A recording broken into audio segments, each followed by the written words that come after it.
Salut la compagnie. Alors, quoi de beau dans l'actu? Et pour commencer, au Mexique, deux pseudo-momies extraterrestres présentées aux députés. Perso, je vois pas ce qu'il y a de dingue. Une momie qui se présente au Parlement, j'ai envie de dire, classique. Sinon aujourd'hui, 15 septembre, l'essence atteint son prix le plus élevé depuis la mi-novembre 2022. Poppers pour tout le monde, 1,90 € le litre. C'est là que l'expression aller à la pompe prend tout son sens. 1,90 € le litre. Ah ben bientôt, faudra faire un crédit pour pouvoir faire le plein. Ok, cet été, on a essayé de nous faire croire que les Belges sont les plus riches du monde. Je ne sais pas comment a été perçue cette information sur Terre, mais en Belgique, en tout cas, tout le monde se disait « Oh, on est les plus riches ?» On connaît l'état de nos finances, on sait comment on est taxé. L'unanimité, tout le monde s'est dit on n'arrive pas à cette conclusion. 1,90 € le litre. Et 1 € de plus que pendant le confinement. J'en suis presque nostalgique. Sérieux, personne n'a envie de remanger un pangolin, là? En mars 2022, notre premier ministre Alexander De Croo avait déclaré, je cite, nous allons nous ruiner avec des mesures pour maintenir l'énergie à un prix abordable. C'est aussi l'argent des impôts qui va directement au trésor de guerre en Russie. Elle a bon dos, cette guerre. D'un côté, on nous dit qu'il ne faudrait surtout pas enrichir la Russie.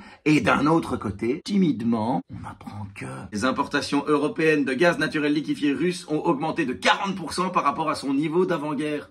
Ah ben ça c'est l'Europe, hein. Tu les sens, les sanctions économiques? Ah ça plaisante pas, la Russie est à deux doigts d'être à genoux. D'un côté on soutient l'Ukraine dans l'effort de guerre à coups de millions, et de l'autre côté on paye des millions pour avoir le gaz russe avec lesquels ils peuvent faire la guerre. En fait c'est notre argent qui se bat contre notre argent. Les sanctions économiques. Ah l'Europe quand elle resserre la vis, c'est le tournevis qui a mal. Mais le plus drôle, devinez qui est désormais le deuxième plus gros acheteur au monde de gaz naturel liquéfié russe? Je vous le donne en mille. Non, pas la Belgique, l'Espagne, suivi de près par la Belgique. On est le troisième plus gros acheteur au monde. Alors, il dit quoi ça, Alexander De Croo? En fait... Non, moi je crois qu'il faut que vous arrêtiez d'essayer de dire des trucs. Ah, c'est pas faux.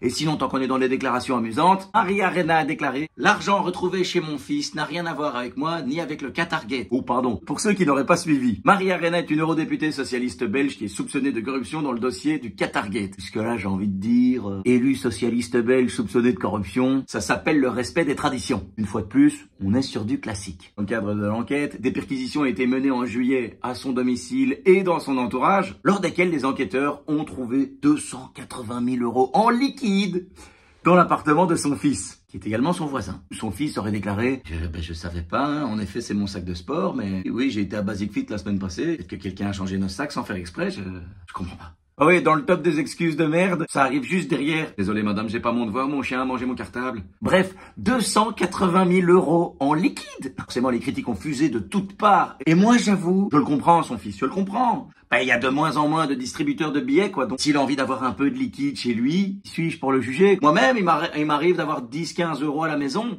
Parce que, comme on dit, hein, mieux vaut être prévoyant. Après, on n'a pas la même perception du mot prévoyant. Et donc, suite à tout ça, Maria Arena aurait donc déclaré « C'est important pour moi de remettre les Rolex à l'heure. » On n'a pas la même perception du mot pendule. Comme on dit, affaire à suivre. Alors, elle est pas belle la vie. Et pour me voir en spectacle, lavie est une fête.be/PE.